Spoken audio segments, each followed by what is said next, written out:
UP board class 10 के प्यारे विद्यार्थियों, स्वागत है आप सभी का शिवम लेक्चरर में। आज हम सभी इस वीडियो में हिंदी के सबसे ज़्यादा महत्वपूर्ण बहुविकल्पीय प्रश्न पढ़ेंगे, गद्यांश और पद्यांश पढ़ेंगे, जो कि बोर्ड एग्जाम 2025 के लिए सबसे ज़्यादा इंपॉर्टेंट है।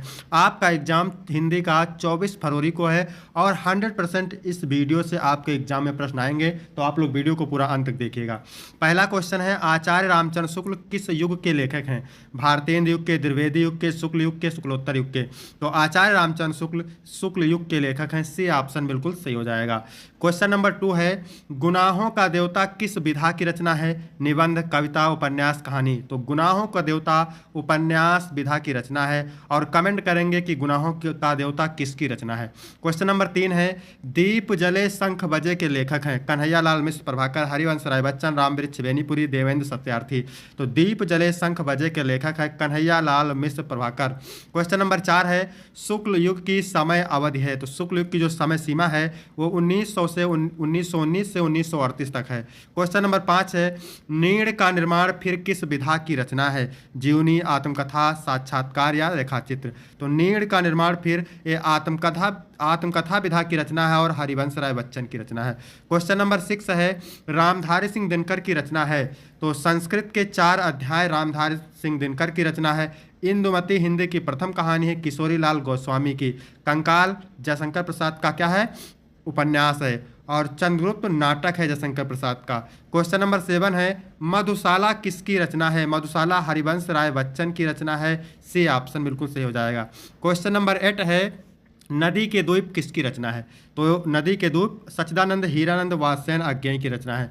क्वेश्चन नंबर 9 है, आधुनिक काल कब से कब तक है? तो आधुनिक काल 1843 से वर्तमान समय तक है। क्वेश्चन नंबर 10 है, रामचंद्रिका रचना है किसकी? केशव दास की रचना है रामचंद्रिका। यहाँ तक 10 बहुविकल्पीय प्रश्न हो गए। अब हम पढ़ेंगे इंपॉर्टेंट महत्वपूर्ण गद्यांश, जो कि बोर्ड एग्जाम के लिए सबसे ज़्यादा इंपॉर्टेंट है।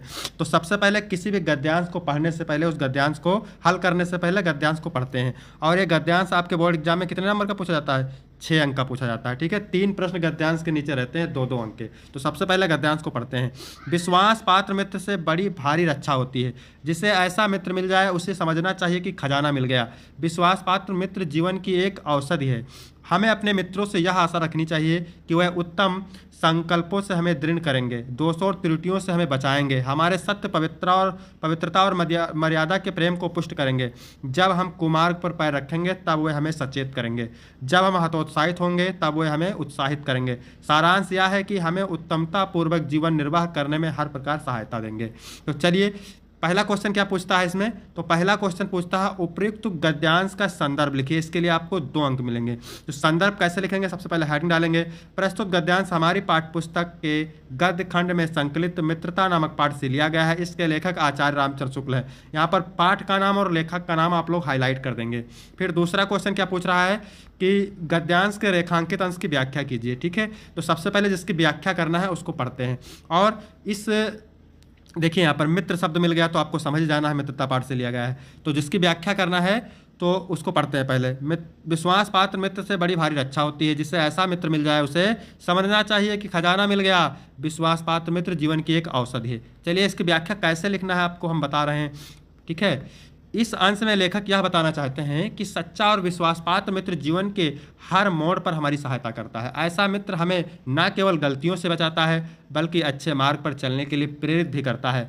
जब हम अपने जीवन में कठिनाइयों का सामना कर रहे होते हैं तब एक सच्चा मित्र हमें हिम्मत देता है और निराशा से बाहर निकालता है। इस तरह का मित्र जीवन की सफलता और सुखदायी जीवन के लिए अनिवार्य होता है। इसके लिए 2 अंक मिलेंगे। अब यहाँ पर क्वेश्चन नंबर 3 क्या पूछ रहा है, विश्वास पात्र को जीवन की औषधि क्यों कहा गया है? तो विश्वास पात्र को जीवन की औषधि इसलिए कहा जाता है क्योंकि जिस प्रकार औषधि बीमारियों से रक्षा करती है उसी प्रकार विश्वास पात्र मित्र हमें बुराइयों से बचाता है। ठीक है, इसके बाद अब देखेंगे महत्वपूर्ण गद्यांश। तो महत्वपूर्ण गद्यांश क्या है इसको पढ़ते हैं पहले, फिर व्याख्या आपको अच्छे से बताएंगे। उद्धव मोहि ब्रज बिसरत नहीं। तो श्री कृष्ण उद्धव से कहते हैं कि हे उद्धव, मुझसे ब्रज भूलता नहीं है।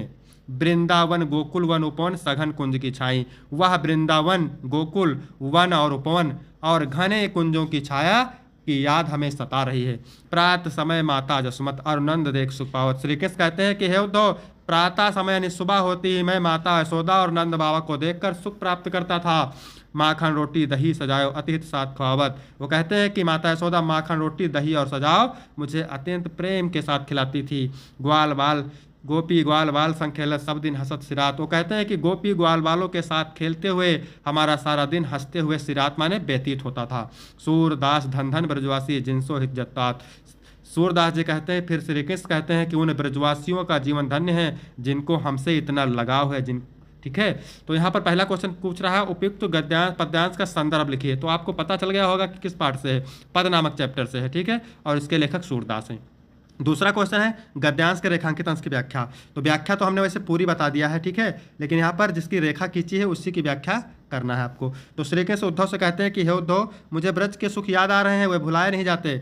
आज मुझे वृंदावन गोकुल के वन वाटिकाएं घने कुंजों की छाया सभी के सुख सता रहे हैं। तीसरा क्वेश्चन पूछ रहा है श्री कृष्ण के ब्रज की कौन कौन सी बातें भूलती नहीं हैं। तो श्री कृष्ण को ब्रज के वन उपवन सघन कुंज की छाया माखन रोटी एवं दही खाना गोपी एवं ग्वाल वालों के साथ खेलना आदि बातें नहीं भूलती हैं। तो फ्रेंड्स, वीडियो कैसा लगा? वीडियो अच्छा लगा तो वीडियो को लाइक करें और चैनल को सब्सक्राइब करें। फिर मिलते हैं आपको अगले वीडियो में, तब तक के लिए धन्यवाद।